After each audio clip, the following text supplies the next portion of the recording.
Rich Eisen addressed the armchair analysts and online critics head-on. Shedeur Sanders just received his opportunity, and the backlash arrived immediately. Eisen responded with a clear, point-by-point case explaining why the criticism misses the mark. If you thought Shedeur's rise was rapid, Eisen's analysis puts it in proper context. Here's what he laid out on air. Already speaking in Cleveland high schools. Weekend after, flying out immediately to get to work. But his character's terrible, right? You know, and listen, oh, he interviewed bad, you know. According to who? The New York Giants? No offense, Bert. The same New York Giants that gave Daniel Jones a huge contract and let Saquon Barkley out the door. That's the intel we're trusting here? That was for him to celebrate. He just made, I mean, look, he put in work in college.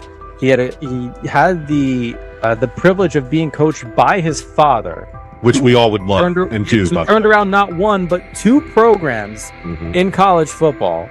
And then literally for any athlete, being drafted at the highest level is a success story in itself. Rich Eisen delivered a direct response to the critics. He addressed the online claims reducing Shedeur Sanders to Deion Sanders' son instead of evaluating him as a quarterback on merit. Eisen challenged those assumptions and refocused the discussion on performance, preparation, and opportunity. Say Kenny Pickett had strained his hamstring. Shedeur, they say his first day in pass, 9 for 9, 2 touchdowns, no interceptions. They were just hating on this young guy. Within minutes, Rich Eisen delivered a structured breakdown, addressing each claim with evidence and dismantling weak narratives through clear analysis. He replaced speculation with data and kept the focus on what matters: decision-making, accuracy, leadership, preparation, and game management. The reality is simple. Shedeur Sanders was not given this opportunity. He earned it through performance and consistency against real competition. He accepted the role, met the standard, and handled the moment with professionalism and urgency. No shortcuts, no favors, just results and readiness. Eisen's point was direct. Evaluate Shedeur on his work, not assumptions, and acknowledge that he has justified the opportunity on the field. I've done it at 2 locations already, so it's simple. So that's why when people say I'm not, you know, one of the top quarterbacks or the top quarterback, because what are y'all going based off of? Because I did it year after year after year, and you see the progression.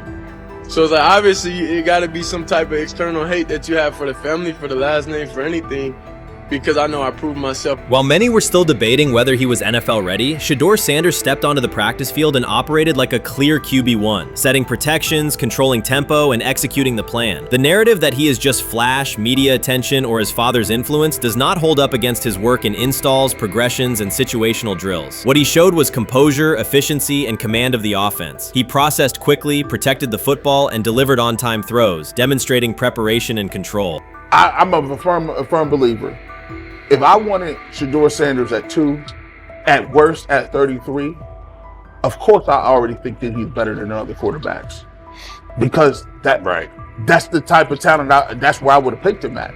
And if he was at 2 or 33, and he still had the same exact skill set, we would be talking about him starting and playing. Right. Well, there'd only be 3 quarterbacks. It'd be 3 quarterbacks, not 4. Not 4, yeah. But since he moved to the 5th round, that's cool. They might have to go along with it. But to me, I think if you ask who got the best tools, I'm going with Shedeur Sanders. From the first day of camp, he was not there to get by. He arrived to lead. There was no hesitation in installs, no lapses in fundamentals, just precise timing, clean footwork, and consistent velocity to every level of the field. He managed protections, controlled cadence, and delivered in situational work, showing command rather than learning on the fly. The approach was efficient and disciplined, with attention to detail and progressions and ball placement that reflected preparation, not improvisation. At the same time, Rich Eisen addressed the narrative directly and backed it with evidence.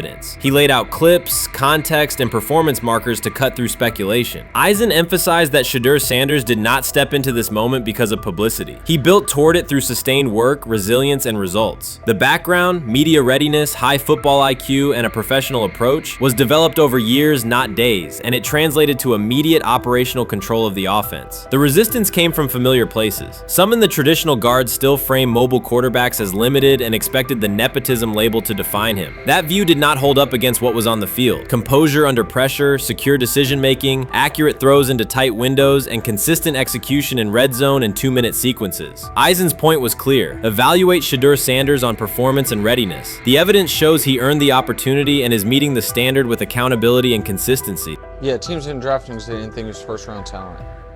And the quote we played and that's on the screen, I think is flatly wrong. We all know this shouldn't have happened. Yes, it should have. It should have happened because this wasn't. Now, again, teams can be wrong. The league as a whole can be wrong.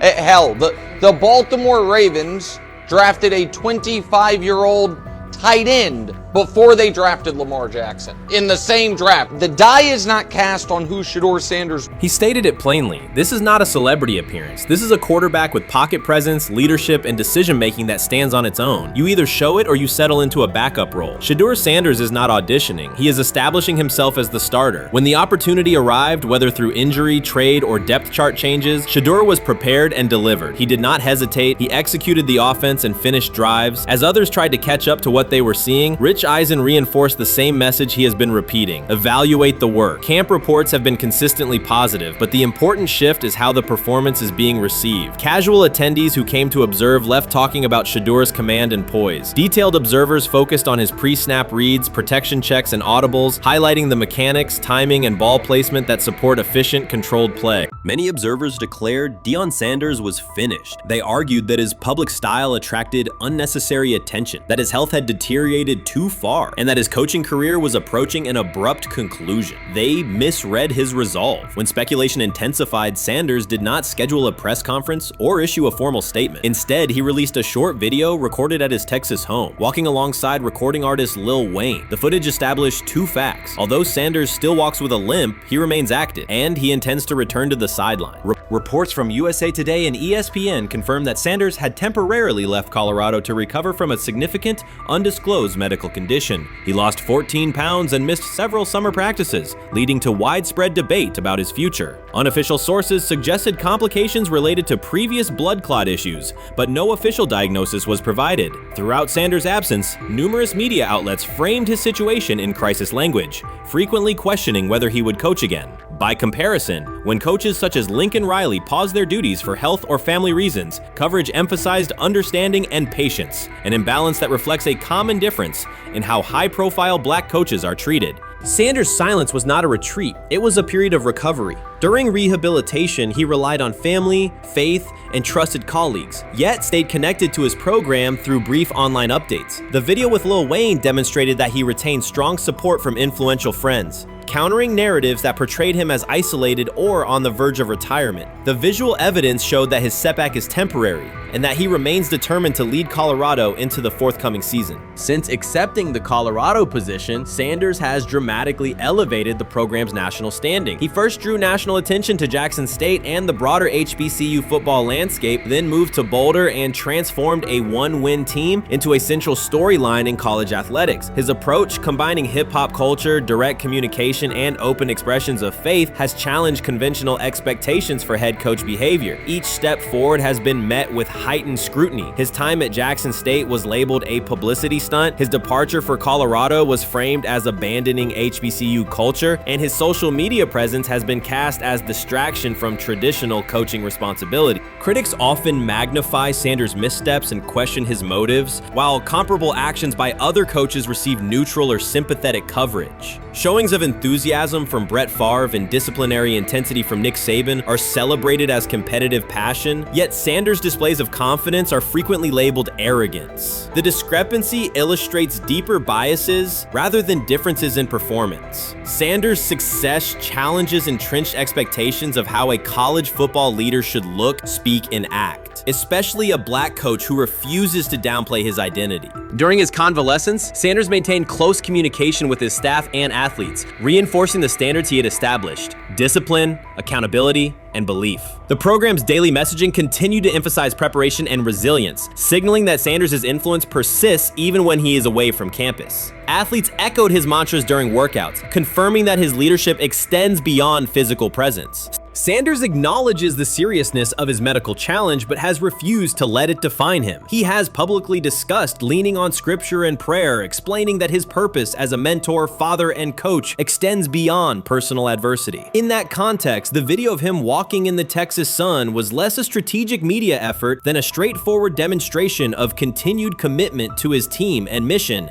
Colorado still requires Sanders' vision, prior to his arrival, attendance was low, national media attention was minimal, and recruiting momentum had stalled. Sanders' leadership brought renewed energy, authentic identity, and higher standards of accountability. Players who previously lacked representation in college football leadership found a coach who shares, affirms, and elevates their cultural background. Sanders supplements conventional coaching priorities, scheme, fundamentals, and execution with empowerment initiatives that cultivate self-confidence and authenticity. As preseason camp approaches, Sanders intends to resume full involvement, even if medical recovery remains ongoing. His presence is expected to restore on-site leadership, stabilize the locker room, and direct media coverage toward on-field progress. For Sanders, the objective extends beyond compiling wins and includes completing a cultural transformation that expands how success and leadership are defined in modern college football. Those who predict his decline overlook the underlying traits, faith, perseverance, and purpose that have supported Sanders throughout his career.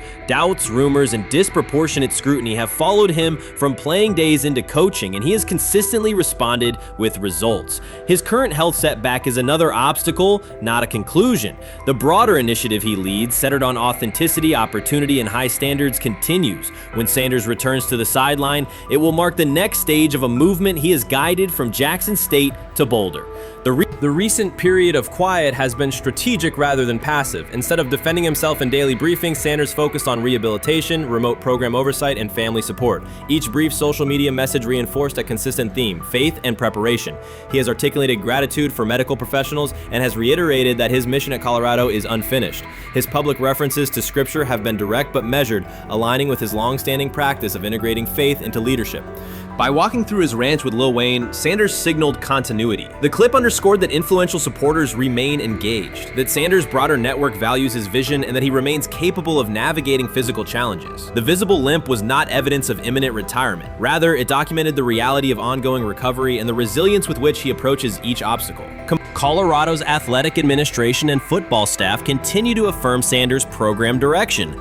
Recruitment communications cite his established record in fostering cultural relevance and national exposure. Prospective athletes respond to a coach who presents a transparent path to development, both on and off the field. Current players refer to Sanders' coaching points with clarity, citing specific drills and expectations that remain unchanged during his absence. These indicators demonstrate that the core structures Sanders implemented are functioning and that his return will be an amplification, not a restart.